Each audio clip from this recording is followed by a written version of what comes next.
నమస్తే.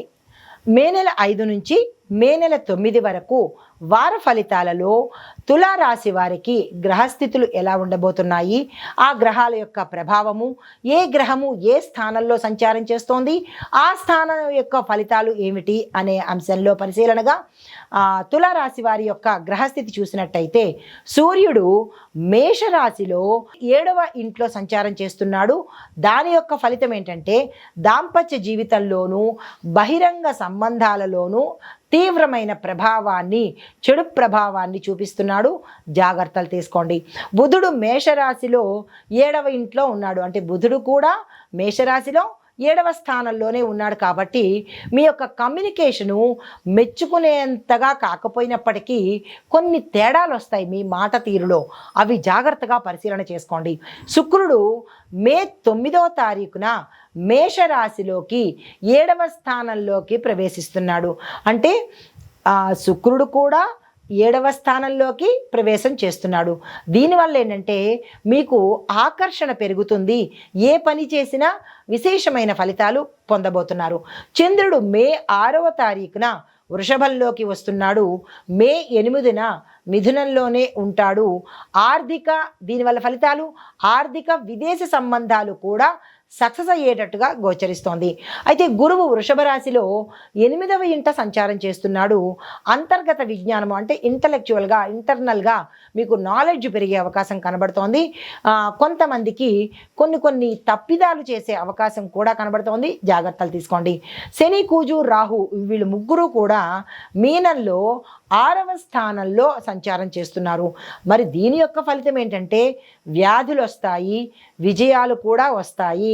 మీరు ఆరోగ్యంతో పోరాటాలు చేసే అవకాశము, ఆ బెడ్ మీద ఉండడం కానీ, ఆపరేషన్స్ జరగడం కానీ, అంటే లైఫ్ అండ్ డెత్ లాగా అనమాట. ఇటు మృత్యువు కాదు, ఇటు బతకడము కాదు అన్నట్టుగా, చావు బతుకుల మధ్య ఉన్నట్టుగా ఇలాంటి సమయం ఉండబోతోంది. ప్రతి ఒక్కళ్ళు అప్రమత్తంగా ఉండే ప్రయత్నం చేసుకోండి. వీలైతే డాక్టర్ పర్యవేక్షణ తప్పనిసరిగా తీసుకోండి. అయితే కేతువు కన్యా రాశిలో 12వ ఇంట్లోకి వెళ్ళాడు. దాని యొక్క ఫలితం ఏంటంటే ఉపచార మార్గాల పట్ల మీకు ఆసక్తి పెరుగుతుంది. ఓర్పును ఎక్కువగా ఆశ్రయించండి. అయితే గ్రహ విశ్లేషణ చూసినట్టయితే కనుక 7వ ఇల్లు బలంగా ఉండడం వల్ల మీకు దాంపత్య వ్యాపార భాగస్వామ్యము, అంటే కుటుంబంలో దాంపత్యము, భార్యాభర్తల మధ్య భాగస్వామ్యం కావచ్చు, వ్యాపారంలో భాగస్వామ్యం కావచ్చు, స్పష్టమైన ప్రభావము ప్రస్ఫుటంగా కనబడుతోంది. వ్యాపారస్తులు జాగ్రత్త తీసుకోండి. ఇటు కుటుంబ పట్ల జాగ్రత్తలు తీసుకోండి. శని, కుజ, రాహువులు 6వ స్థానంలో ఉండడం వల్ల విజయంతో, అంటే కష్టంతో కూడుకున్నటువంటి విజయాన్ని పొందుతారు. ఫలితం మాత్రం ఖచ్చితంగా వచ్చి తీరుతుంది.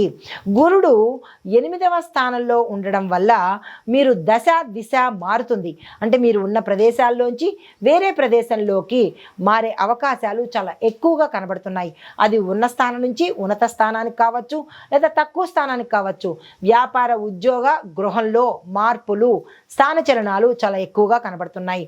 దీంతోపాటు కేతువు 12వ స్థానంలో సంచారం చేయడం వల్ల ఒంటరితనము, స్వీయ పరిశీలన, సెల్ఫ్ అనలైజేషను వచ్చే అవకాశం కనబడుతుంది. అంటే ప్రతి ఒక్కళ్ళకి తప్పనిసరిగా మీ యొక్క కర్మ మీకు గుర్తు చేస్తుంది. ఏమని అంటే కనుక కేతువే ఇలాంటి ఫలితాలను ఇస్తాడు. మనం చేసింది తప్ప లేదా అనే విశ్లేషణ కేతువు వల్ల కలుగుతుంది. దీన్ని మీరు ప్రతి ఒక్కళ్ళు అంటే మీ యొక్క అంతరాత్మని నొక్కేసే ప్రయత్నం కానీ, చంపేసే ప్రయత్నం కానీ చెయ్యకండి. ఆత్మ పరిశీలన తప్పనిసరిగా చేసుకోండి. ఎవరికి వారే సెల్ఫ్ రియలైజేషన్ చేసుకోండి. తప్పు చేస్తే మంచి మార్గానికి వెళ్ళండి, మంచి చేస్తే మంచి మార్గంలోనే వెళ్ళే ప్రయత్నం చేయండి. ఆ రెండు మీలోనే ఉన్నాయి. జాగ్రత్తలు తీసుకోండి. అయితే ఓవరాల్గా ఫలితాలు చూసినట్టయితే వ్యక్తిగతంగా ఎలా ఉండబోతోంది అంటే జీవిత భాగస్వామితో మీ యొక్క సంబంధాలు, మీ యొక్క రిలేషను ఎప్పటికప్పుడు ఉత్కంఠతగా ఉంటాయి, టెన్షన్గా ఉంటాయి, నమ్మలేని పరిస్థితిగా ఉంటాయి. జాగ్రత్తగా అంటే మార్పులు కూడా వచ్చే అవకాశం కనబడుతోంది. జాగ్రత్తలు తీసుకోండి, సంయమనం పాటించండి. వీలైతే పెద్దలను, మీ యొక్క కుటుంబ పెద్దలను ఇన్వాల్వ్ చేసే ప్రయత్నం చేసుకోండి. శుక్రుడు మే 9న 7వ ఇంట్లోకి ప్రవేశం చేస్తున్నాడు కాబట్టి కొంత సానుకూలం కలిగేటట్టుగా కనబడుతోంది. 5, 6 ఇటువంటి తీవ్రమైన టెన్షన్గా ఉండే అవకాశం ఉంది. 7వ తారీఖున కొంత రిలీఫ్ ఇచ్చేటట్టుగా కనబడుతోంది. కేతువు ఏం చేస్తాడంటే ఓర్పుకి పరీక్ష పెడతాడు. దాన్ని నెగ్గే ప్రయత్నం చేసుకోండి. మౌనంగా స్పందించండి. అంటే మిమ్మల్ని ప్రొవోక్ చేస్తాడు, గట్టిగా మాట్లాడేటట్టు చేస్తారు మీ చుట్టుపక్కల వాళ్ళు, కానీ స్పందించకండి. నవ్వుతూ పక్కకి వెళ్ళిపోండి, అంతే. ఓర్పుకి ఇది సమయం అన్నమాట. అయితే ఆరోగ్య పట్ల చూసినట్టయితే కనుక శని కుజువుల ప్రభావము ఆకస్మికంగా అనారోగ్య సమస్యలు వస్తాయి. ఇంతవరకు బాగానే ఉంటారు, సడన్గా అనారోగ్యము, సడన్గా కుప్పకూలిపోవడము, సడన్గా అటాక్లు రావడము, ఇలాంటివి వచ్చే అవకాశం ఉంది. ఈ సమయంలో చాలా జాగ్రత్తలు తీసుకోండి. దాంట్లోనూ మే నెల 6 నుంచి 9 మధ్య ఈ డేట్స్ చాలా జాగ్రత్తగా గుర్తుపెట్టుకోండి. 6 నుంచి 9 మధ్య ముక్కు, గొంతు, జీర్ణ వ్యవస్థ ఈ పార్ట్లకు సంబంధించి జాగ్రత్తలు తీసుకోండి. ఆహార నియమాలు పాటించడంతో పాటు ప్రత్యేకమైన శుభ్రతకు జాగ్రత్తలు తీసుకోండి. శుభ్రత పాటించే ప్రయత్నం చేయండి. ఎక్కడ కనబడితే అక్కడ తినేడాలు, ఎక్కడ పడితే అక్కడ తినేడాలు, ఆర్డర్లు పెట్టుకుని తినడాలు, ఇలాంటి వాటికి కొంచెం దూరంగా ఉంటే మంచిది. ఇది మీ శరీరము, మీ జీర్ణ వ్యవస్థ, పక్క వాళ్ళది కాదు కాబట్టి మీ వ్యవస్థను మీరు జాగ్రత్తగా పెట్టుకునే ప్రయత్నం చేసుకోండి. అయితే ఆర్థిక పరంగా చూసినట్టయితే కనుక 8వ ఇల్లు గురు ప్రభావం వల్ల, అంటే గురువు 8వ ఇంట్లో ఉండడం వల్ల ప్రభావం ఏంటంటే మీకు సీక్రెట్గా ఇన్కమ్ వచ్చే అవకాశము, సీక్రెట్గా కొన్ని తప్పిదాలు చేసే అవకాశం కనబడుతోంది. సీక్రెట్ ఇన్కమ్ ఎవరికి వస్తుంది? పబ్లిక్ ఇన్కమ్ అంటే ధైర్యంగా ఉద్యోగాలు చేసో, వ్యాపారాలు చేసో ధైర్యంగా వచ్చే ఇన్కమ్ వేరు. సీక్రెట్ ఇన్కమ్ అంటేనే మీకు అక్కడ అర్థమవుతుంది. అలాంటి విషయాల జోలికి అస్సలు వెళ్ళకండి, దానివల్ల ఇబ్బందులు పడే అవకాశం కనబడుతోంది. అయితే మరొకటి ఏంటంటే గతంలో మీరు ఏమైనా ఇన్వెస్ట్మెంట్లు చేసుంటే దాని మీద లాభాలు వచ్చే అవకాశం కనబడుతోంది. ఖర్చుల మీద నియంత్రణ పెట్టుకోండి. మరీ ముఖ్యంగా మే నెల 8 నుంచి 11 మధ్య, 8వ తారీఖు, 9, 10, 11 ఈ 4 రోజుల మధ్య ఖర్చులను కంట్రోల్ చేసే ప్రయత్నం చేసుకోండి. మీకు నేను డేట్లతో సహా ఇస్తున్నాను కాబట్టి వీటిని చాలా జాగ్రత్తగా ఉపయోగించుకునే ప్రయత్నం చేసుకోండి. దాంపత్య సంబంధాల మధ్య ఆర్థిక లావాదేవీలు పొడచూపే అవకాశము, నేను ఎంత ఇచ్చాను, నువ్వు అంత ఇచ్చావు, నువ్వు తక్కువ ఇచ్చావు, నేను ఎక్కువ ఇచ్చాను, ఇలా డబ్బుకు సంబంధించిన విషయాలు మీ దాంపత్యంలో చోటు చేసుకుని విడిపోయే పరిస్థితి, కొట్లాడుకునే పరిస్థితి గోచరిస్తోంది. అలాంటివి ఏవైనా వచ్చినట్టయితే కనుక ఒకరు తగ్గిపోయే ప్రయత్నం చేసుకోండి. ఇక ఉద్యోగం, వ్యాపారం చూసినట్టయితే కనుక 6వ ఇంట్లో శక్తివంతంగా ఉండడం వల్ల ఏ ఉద్యోగంలోనైనా మార్పు చేర్పులతో పాటు సక్సెస్ సాధించే అవకాశం కనబడుతోంది. అధికార వర్గంతో తగాదాలు వచ్చే అవకాశం కనబడుతోంది. జాగ్రత్తలు తీసుకోండి. మీ యొక్క మాటను చాలా జాగ్రత్తగా వాడే ప్రయత్నం చేసుకోండి.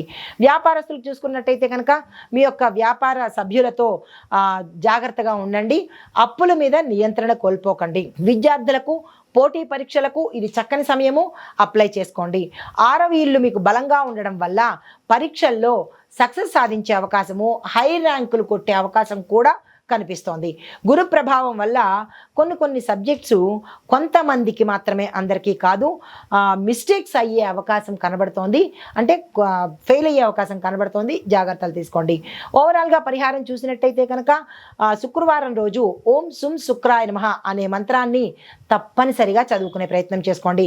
మంగళవారం రోజు ఓం అంగారకాయ నమః అనే ఈ మంత్రాన్ని ఆరోగ్యం కోసం చదవండి. అయితే ప్రతిరోజు మరి 10 నిమిషాల పాటు కేతువుకు సంబంధించిన మంత్రాన్ని చదువుకోవడం కానీ, ధ్యానం చేయడం కానీ చేసినట్టయితే కనుక సానుకూలమైన ఫలితాలు పొందే అవకాశం కనబడుతోంది. ఇది ఈ రాశిలో ఉండే వారికి చెప్పదగిన వార ఫలితాలలో గోచార రీత్యా పరిహారాలు, సూచనలు. నమస్తే.